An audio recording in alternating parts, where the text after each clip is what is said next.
अक्सर कुछ भाई इस्लाम में हूरों को लेकर काफ़ी आपत्तिजनक बातें करते हैं। हूरों के अस्तित्व पर भी गलत सवाल उठाए जाते हैं और फिर ये भी कहा जाता है कि पुरुषों और स्त्रियों के साथ यहाँ पर भी असमानता का भाव रखा गया है। एक सवाल किया जाता है इसी से रिलेटेड कि इस्लाम में एक इंसान को, एक मर्द को जन्नत में 72 हूर अर्थात सेक्स स्लेव देने का लालच दिया जाता है, परंतु इस्लाम के अनुसार जन्नत में जाने वाली स्त्रियों को क्या मिलेगा? वो 72 हूरों के साथ क्या करेंगी? इस्लाम में स्त्रियों के लिए जन्नत में 72 तगड़े पुरुषों का वादा क्यों नहीं किया जाता? आइए इसी सवाल का जवाब जानते हैं। देखिए, सबसे पहले तो ये बता दूं कि हूर का मतलब सेक्स स्लेव नहीं होता। कटाक्ष करने वाले लोगों को ये भी बता दिया जाए कि 72 हूरों का जिक्र कुरान में कहीं भी नहीं है। ये एक झूठी बात है जिसे इस्लाम विरोधियों ने ही ज़्यादा फैलाया है। कुरान के बाद सही बुखारी व सही मुस्लिम में भी 72 हूरों वाली कोई हदीस नहीं है। इसके अतिरिक्त जहाँ कुछ रिवायतों में 72 हूर का जिक्र है, विद्वानों के अनुसार वे रिवायतें ज़ईफ़ हैं, अर्थात उनकी प्रामाणिकता संदेहास्पद है। इस्लाम के अनुसार सही बात यह है कि नेक व्यक्तियों जिनकी मौत विवाह से पहले ही हो गई थी, जन्नत में उनका विवाह जन्नती स्त्रियों से करवा दिया जाएगा। जिन नेक व्यक्तियों के विवाह हो गए थे तो उन प्रेमी पति पत्नियों को जन्नत में एक दूसरे से मिला दिया जाएगा। तो देखिए, जिस तरह विवाहित पुरुषों को हूर के रूप में उनकी प्रिय पत्नी मिल जाएंगी, उसी तरह विवाहिता स्त्रियों को हूर के रूप में उनके सांसारिक जीवन के प्रेमी पति मिल जाएंगे। रही कुंवारेपन में देह त्याग चुकी नेक लड़कियां, तो उनके विवाह भी जन्नती पुरुषों से कर दिए जाएंगे, क्योंकि कुरान में वर्णित शब्द हूर का अर्थ है सुंदर आंखों वाला साथी। हूर शब्द का कोई स्पेसिफिक जेंडर नहीं है। पुरुषों के परिप्रेक्ष्य में हूर शब्द स्त्रियों के लिए प्रयुक्त होगा और स्त्रियों के परिप्रेक्ष्य में हूर शब्द पुरुषों के लिए प्रयुक्त होगा। पता नहीं हमारे भाई हूर का नाम लेकर इतनी गलत आपत्तिजनक बातें क्यों करते हैं, जबकि जिन जिन धर्मों में मृत्यु के बाद जीवन को स्वीकारा गया है, सभी जगह स्वर्ग में पहुंचने वाली पुण्यात्माओं के साथ के लिए अप्सराओं या हूरों आदि का जिक्र है। जैसे महाभारत में लिखा है कि हजारों सुंदर अप्सराएं युद्ध में मारे गए नायक के चारों ओर दौड़ रही होंगी। हर एक यही चाहती होगी कि नायक उसका पति बने। पवित्र वेद में भी एक व्यक्ति के लिए बहुत सारी स्त्रियां दिए जाने का जिक्र है। ऐसा अथर्ववेद में लिखा है, अनस्थाः पूताः पवनेन शुद्धाः शुचयः शुचिमपि यन्ति लोकम नैशं शिष्णं प्रदहति जातवेदाः स्वर्गे लोके बहु स्त्रियाण में शाम।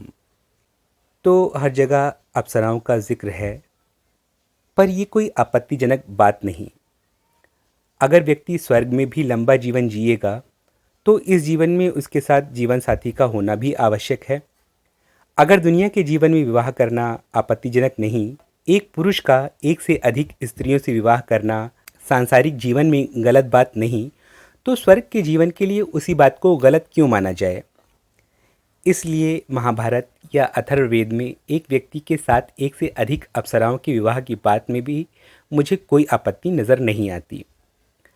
अच्छा, दूसरी ओर इस्लाम में हूर की अवधारणा के बारे में सुनते ही आप लोग इस संबंध में सबसे ऊपर संभोग की बात को रखते हैं, जबकि सोचिए कि यदि आपके विवाह को 2-3 वर्ष हो चुके हैं, तो क्या आज भी आप अपनी पत्नी को सेक्स डॉल के रूप में ही देखते हैं?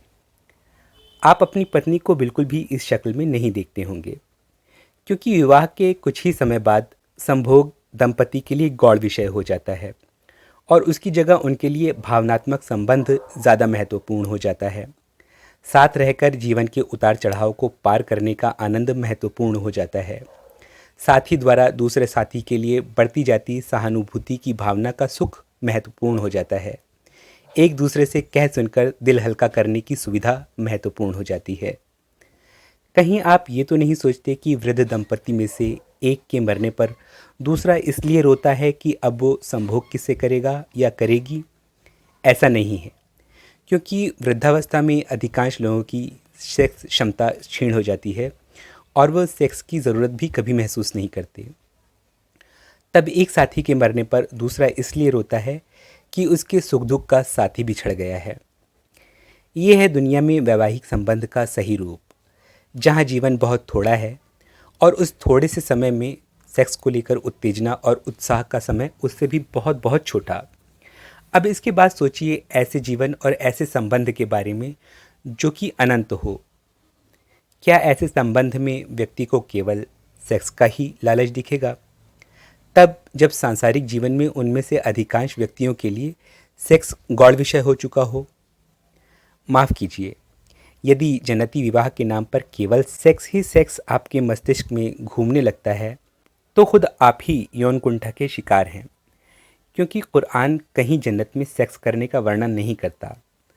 कुरान और अहादीस स्पष्ट करती हैं कि सांसारिक जीवन की तमाम गंदी और घृणित चीज़ों का अस्तित्व जन्नत में नहीं होगा। जन्नत में जो कुछ होगा उसका स्वरूप पवित्र होगा। ऐसे में कल्पना की जा सकती है कि जन्नत में पति पत्नी के बीच शारीरिक संबंधों का स्वरूप सांसारिक जीवन के स्वरूप जैसा नहीं होगा, बल्कि कुछ अलग ही अकल्पनीय ढंग का होगा, जो स्वरूप पूरी तरह पवित्रता से भरा होगा। इन बिंदुओं पर गौर करने के बाद आपको जन्नती दाम्पत्य में शुद्ध भावनात्मक प्रेम ही दिखेगा, कोई अशोभनीय बात न दिखेगी। पूर्वाग्रहों को परिरख सोचकर तो देखिए।